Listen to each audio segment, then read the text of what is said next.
পানিপুরি হলো সবচেয়ে প্রিয় ভারতীয় রাস্তার খাবার বা চাটের মধ্যে একটি।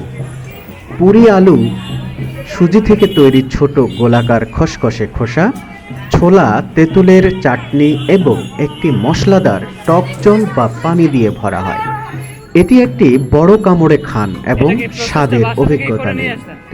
ফুচকা, আলুকাবলি, পাপড়ি চাট, ভেলপুরি নাম শুনলেই জিভে জল এসে যায়। খুব কম মানুষই আছেন যারা এসব মুখরোচকের প্রেমে পড়েননি। তবে রাস্তা থেকে কিনলেই যে এই খাবারের স্বাদ অমৃত সমান, এই ধারণা মোটেও ঠিক নয়। ফুচকা খেতে ভালোবাসেন না এমন মানুষ খুব কমই পাবেন।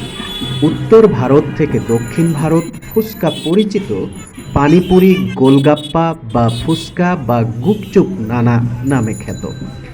বিখ্যাত এই চটপটা স্ন্যাক্স ঘিরে সব জায়গাতেই সবসময় ভক্তদের ভিড় দেখা যায়। এই সুস্বাদু স্ট্রিট ফুডটি কম বেশি প্রায় সকলেই পছন্দ করেন, কিন্তু এই সুস্বাদু রাস্তার খাবারের ইতিহাস জানেন কি? এটি কিভাবে শুরু হয়েছিল এবং কে কাকে প্রথমে খাইয়েছিলেন জানেন কি তা? তাহলে জেনে নিন ফুচকার দুর্দান্ত ইতিহাস। কতদিন হলো শুরু করলেন আপনারা? শুরু করছি 1 মাস হয়ে গেছে। 1 মাস না? না, এখানে যে এর আগে যে একটা ফুচকা বেলপুরি বিক্রি করতো, আপনারাই ছিলেন? হ্যাঁ, এটাই আছে। আপনারা মানে চেঞ্জ করছেন আর কি? তোমার না এইসব তো চলে না। ভারতে ফুচকা বা গোলগাপ্পা বিভিন্ন ধরনের উপাদান দিয়ে তৈরি করা হয়। প্রথমে ময়দা, সুজি, আটা মেখে তা দিয়ে ছোট ছোট পুরি তৈরি করা হয় এবং তারপরে এর মধ্যে মশলা বা পুর ভরা হয়। সর্বোপরি এটিতে টক জল ভর্তি করে খাওয়া হয়। কিন্তু আজ যে ফুচকা বিক্রি হয় সর্বত্র, তার ইতিহাস কিন্তু কোটি বছরের পুরনো।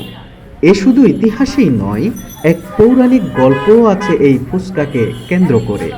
আজ আপনাদের ফুচকার 2 ধরনের ইতিহাস সম্পর্কেই কিছু অজানা তথ্য জানাবো, যা শুনে আপনি চমকে যাবেন।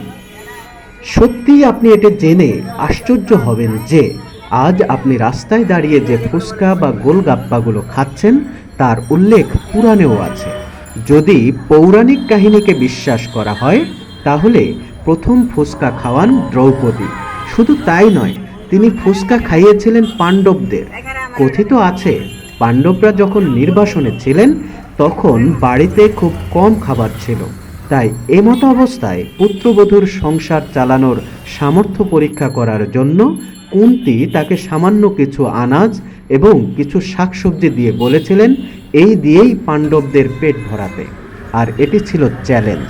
তখন সেই অবস্থায় দ্রৌপদী ফুচকা বানিয়ে পাণ্ডবদের পেট ভরিয়েছিলেন। এ তো গেল পৌরাণিক কথা। তবে আপনি যদি পুরাণের এই ব্যাখ্যায় বিশ্বাস নাও করেন, তবে আপনার জন্য রয়েছে আরও একটি তথ্য। আর এই ব্যাখ্যা অনুসারে এটি মগধ যুগের সঙ্গে সম্পর্কিত একটি খাবার। 3 থেকে 400 বছর আগে এটি ভারতে মগধের রাজা তৈরি করেছিলেন, পরে যা ভারতে বিভিন্ন নামে পরিচিত হয়। কোথাও ফুচকা, তো কোথাও গোলগাপ্পা, আবার কোথাও পানিপুরি, আবার কোথাও বা বলা হয় পানি বাতাসা। স্থান অনুযায়ী নামের সাথে এর স্বাদও ভিন্ন ভিন্ন হয়ে থাকে। তবে ভিন্ন স্বাদেও এর জনপ্রিয়তাকে টেক্কা দেওয়ার মতো দেশি স্ন্যাক্স খুঁজে পাওয়া ভার। এবার আসি, বাড়িতে সঠিক উপায়ে তৈরি মুখরোচকের স্বাদই হলো আসল। দরকার শুধু সামান্য সময় এবং ধৈর্য। তাহলে আমরা এই ফুচকা, আলু চাট বা গোলগাপ্পা তৈরির রেসিপিটাও একটু জেনে নিই। বাড়িতে পাপড়ি চাট তৈরির উপকরণগুলি হলো ময়দা, জোয়ান আর জল।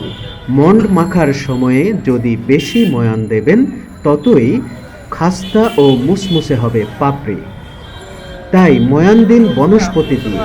মন্ড মেখে নিয়ে ভেজা পাতলা সুতির কাপড় চাপা দিয়ে রাখুন। ছোট ছোট লেচি কেটে বেলে নিন।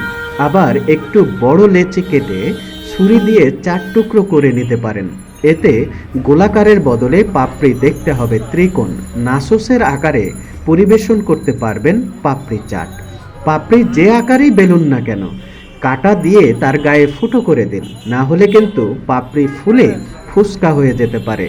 পাপড়ি ভাজুন একদম কম আছে, এতে সময় লাগবে বেশি, কিন্তু তা হবে বেশি মুসমুসে। অনেকেই পাপড়ির স্বাদ বদলের জন্য বেসন, চালের গুঁড়ো, জোয়ান, নুন, লঙ্কা গুঁড়ো মিশিয়ে মন্ড তৈরি করেন। তা খেতেও দারুণ লাগে। পাপড়ি চাটের স্বাদ বাড়ায় ভালো মানের দই। তবে দই যদি বাসি হয়ে যায় তাহলে স্বাদ টক হয়ে যাবে। তাই টাটকা টক দই ব্যবহার করুন। দই বাড়িতে পাততে হলে অবশ্যই ফুল ক্রিম দুধ দিয়ে দই বসান। পাপড়ি চাটের জন্য দই সাধারণত তরল হয়, তাই আগে থাকতে জল মিশিয়ে ফেটিয়ে ফ্রিজে ঢুকিয়ে রাখুন।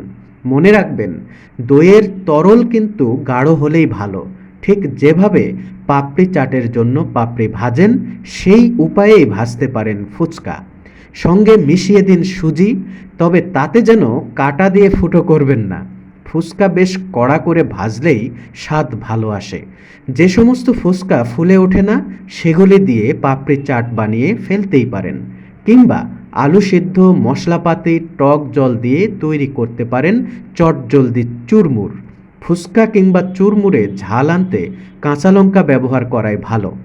তার জন্য বোটা ছাড়িয়ে কাঁচা লঙ্কা হালকা ভাপিয়ে রাখুন, জলটা ফেলে দেবেন না।